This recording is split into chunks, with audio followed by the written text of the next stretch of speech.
Hi everyone, welcome back to Apollo Falconry. Today we've got Tiny Tim. This is our littlest bird in our collection, but definitely our loudest. He is an American Kestrel, so he's the American equivalent to our kestrels in the UK, our European kestrels.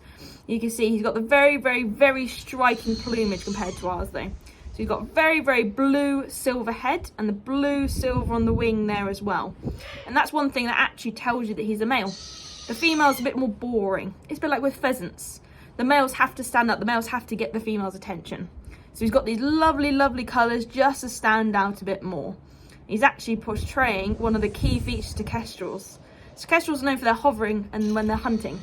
So what they can do is they can keep their head completely locked in while their body moves around. So it's been compared to a gyroscope. It's an amazing hunting quality that they can have.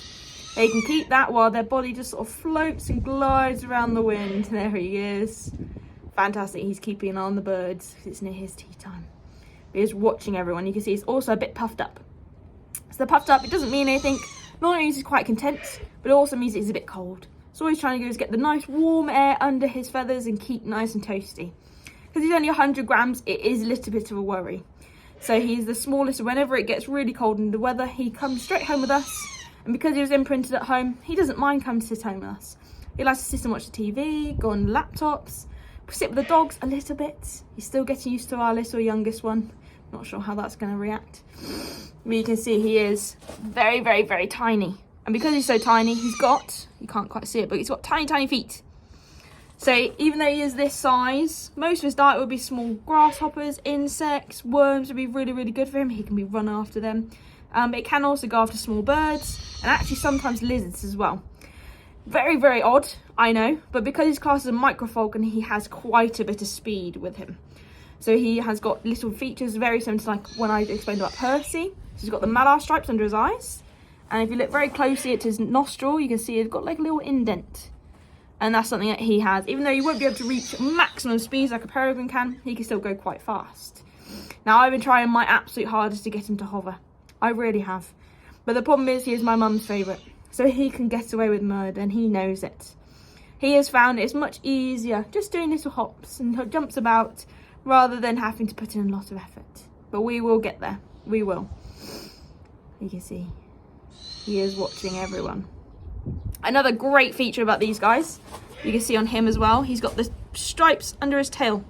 He's actually got two stripy tail feathers. He's actually got black and white barring on under his wings as well. I can't show you at the minute because he's quite comfortable. He's very content. He's watching Louie and Lottie actually over there. It's actually a very good safety feature. So when he's hovering and flying above, if an animal on the floor was to look up, they would see black and white. So then that means danger. It means stay away. So that means that nothing is going to come and attack him from underneath. He can actually just focus on what's around him and up above.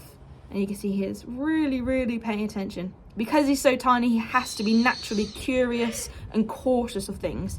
Anything could come and try and take him. So at the moment he isn't liking, because we've got quite a few buzzards on the estate we work on. We've got quite a few buzzards, got a few kites and a few kestrels, which is amazing for us.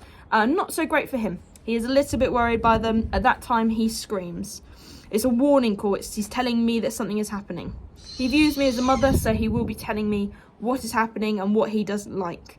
And at that point, it's a big bird, it's big, scary, it could come and take him, so he has to tell me.